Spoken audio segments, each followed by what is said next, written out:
Hello नमस्कार दोस्तों, 16 जून को एक और धमाकेदार एसएमई आईपीओ ओपन होने जा रहा है पाटिल ऑटोमेशन लिमिटेड का। तो देखेंगे हम कंपनी के काम के बारे में, उसके बाद जानेंगे आईपीओ डिटेल, कंपनी के फाइनेंशियल कैसे हैं, ग्रे मार्केट में डिमांड कैसी चल रही है, और अंत बताएंगे अपना व्यू कि इस एसएमई आईपीओ में अप्लाई करना है या इसको अवॉइड करना। तो सबसे पहले देख ले रहे हैं हम कंपनी के काम के बारे में। तो पाटिल ऑटोमेशन लिमिटेड की स्थापना 2015 में हुई थी और company welding and line automation solution provide करवाती है। कंपनी की 5 ऑपरेशनल फैकल्टीज़ हैं, जिसमें से 2 पुणे में हैं जो कि ऑटोमेशन सर्विस है, वेल्डिंग लाइंस, असेंबली लाइंस है, ऑटो हैंडलिंग है, प्रोडक्शन है, और भी बहुत सारी सर्विसेज हैं जो कि कंपनी प्रोवाइड करवाती हैं।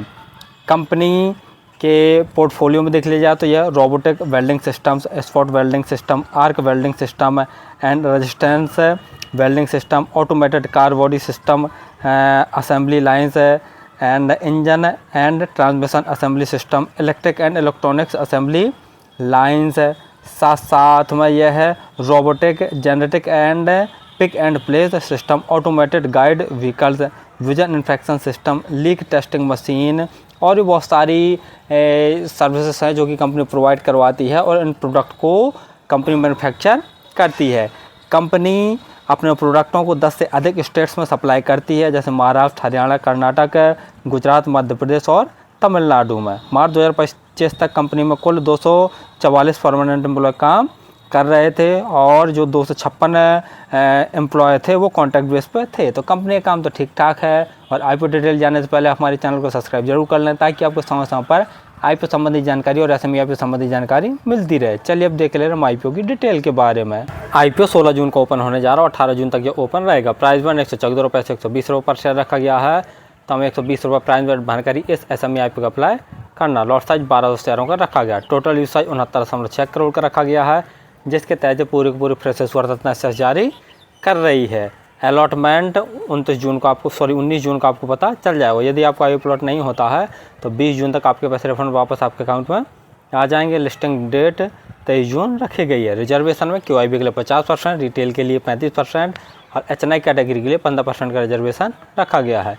रिटेल कैटेगरी में यदि आप 1 लॉट अप्लाई करते हैं तो आपको 1,44,000 रुपये खर्च करने पड़ेंगे। रिटेल कैटेगरी में 1 लॉट अप्लाई किया जा सकता है। यदि एचएनआई कैटेगरी में अप्लाई करना चाहते हैं तो कम से कम 2 लॉट अप्लाई करने पड़ेंगे, जिसके लिए आपको 2,88,000 रुपये खर्च करने पड़ेंगे। ROE 27.28%, ROCE 21.62%। ROC देखते हैं तो काफ़ी दमदार है।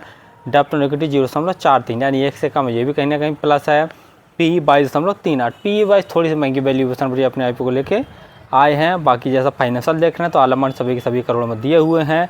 कंपनी के एसेट साल साल लगातार बढ़ रहे हैं। रेवेन्यू देखते हैं तो मार्च 2023 में कंपनी का रेवेन्यू 82 करोड़ के आसपास था, जो कि बढ़कर 2024 में 118 करोड़ और मार्च 2024 तक इनका रेवेन्यू बढ़कर 122 करोड़ का हो गया। तो रेवेन्यू में जैसा देख रहे हैं साल साल काफ़ी अच्छी ग्रोथ देखने को मिल रही है। प्रॉफिट आफ्टर टैक्स देखते हैं तो मार्च 2023 में कंपनी ने 4 करोड़ का नेट प्रॉफिट जनरेट किया था, जो कि बढ़कर मार्च 2024 में लगभग 7.8 करोड़ और मार्च 2025 में 11.7 करोड़ का कंपनी ने नेट प्रॉफिट जनरेट कर लिया। तो प्रॉफिट में जैसा देखना साल साल ज़बरदस्त ग्रोथ देखने को मिल रही है। नेटवर्थ वो भी बढ़ रही है। रिजर्व कंपनी का मार्च 2023 में 19 करोड़ का था, जो कि बढ़कर मार्च 2025 में 37 करोड़ का हो गया। वहीं बोरिंग कंपनी के मार्च 2023 में 32 करोड़ की थी, जो कि घटकर मार्च 2025 में 22 करोड़ की बची है। तो ये कहीं ना कहीं प्लस पॉइंट है कि कंपनी अपने रिजर्व को धीरे धीरे बढ़ा रही है और बोरिंग को धीरे धीरे कम कर रही है। GM ग्रे मार्केट प्रीमियम देखे ले रहे हैं तो 23 रुपये पर शेयर की ग्रे मार्केट में डिमांड निकल कर आ रही है और 12 शेयरों का 1 लॉट है। तो 23 गुणा 12 करके देखते हैं तो 1 लॉट में लगभग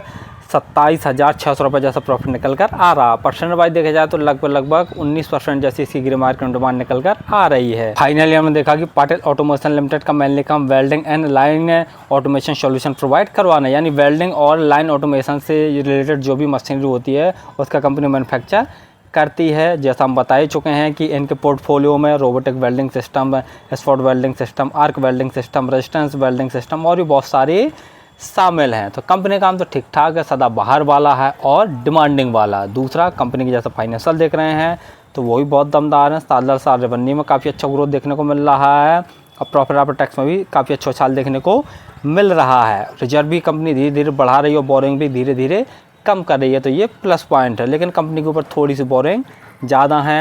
आईपीओ के तहत जुटाए गए पैसे का यूज भी कुछ मशीनों को ख़रीदने में और भी जो खर्चे होते हैं उनको उसके लिए खर्च करेगी और साथ साथ में कुछ पैसे से अपने ये जो बोरिंग है इसको भी कम करेगी। लेकिन जैसे ग्रे मार्केट में डिमांड देख रहे हैं तो अभी थोड़ा सा कम है और आज के दिन जैसा देख रहे हैं तो मार्केट में काफ़ी गिरावट देखने को मिली है। तो हो सकता है कल के दिन तक इसी ग्रे मार्केट में डिमांड कुछ और कम हो जाओ। ग्रे मार्केट में डिमांड घटती बढ़ती रहती है, स्थिर नहीं रहती है।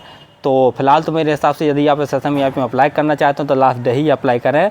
दो चीज़ें ज़रूर देख लें कि इसकी जो ग्रे मार्केट में डिमांड है वो कम से कम 30% से कम नहीं होनी चाहिए, और टोटल सब्सक्रिप्शन है वो भी कम से कम 250 गुना से ज़्यादा हो, तभी सेफली रहेगा SME IPO अप्लाई करने के लिए। फिलहाल तो मैं लास्ट डे ही अप्लाई करूँगा, वो भी दोनों कंडीशन देख के। और आप किसी भी SME में अप्लाई करना है तो स्वयं का एनालिसिस करके स्वयं के रिस्क पर किया करें। धन्यवाद।